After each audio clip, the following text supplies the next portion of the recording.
ভাইরে, চা নাকি কফি? এই প্রশ্নটা প্রায় সবাই করি, তাই না?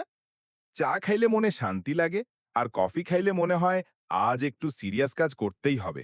তবে তুমি কি জানো কোনটা আসলে শরীরের জন্য ভালো? সত্যি বলি, দুটোই ভালো, যদি মাত্রায় খাও। চায়ের উপকারিতা: গ্রিন টি বা ব্ল্যাক টিতে আছে অ্যান্টিঅক্সিডেন্ট, যা রোগ প্রতিরোধ ক্ষমতা বাড়ায়। চা স্ট্রেস কমায় আর মানসিক প্রশান্তি দেয়। ব্লাড প্রেশার নিয়ন্ত্রণে সহায়ক। তবে চায়ের ক্ষতি: অতিরিক্ত খেলে ঘুমের সমস্যা, অ্যাসিডিটি বা আয়রন শোষণে বাধা হতে পারে।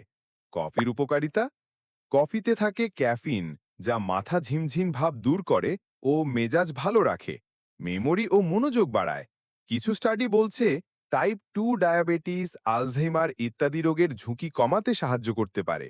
কফির ক্ষতি: অতিরিক্ত খেলে হৃদকম্পন বেড়ে যাওয়া, ঘুমের সমস্যা, বিপাক হ্রাস হতে পারে। গর্ভবতী নারীদের জন্য সীমিত পরিমাণে কফি গ্রহণ বাঞ্ছনীয়। দিনে 1-2 কাপ চা বা কফি খাওয়া নিরাপদ, কিন্তু 3-4 কাপ বা তার বেশি হলে শরীরের ওপর চাপ পড়ে। যারা অ্যাসিডিটি বা হার্টের রোগী, তারা অবশ্যই ডাক্তারের পরামর্শ নিয়ে খাবেন। মানে, অতিরিক্ত খাওয়া, হোক সেটা চা, কফি বা যে কোনো কিছু, ঠিক না।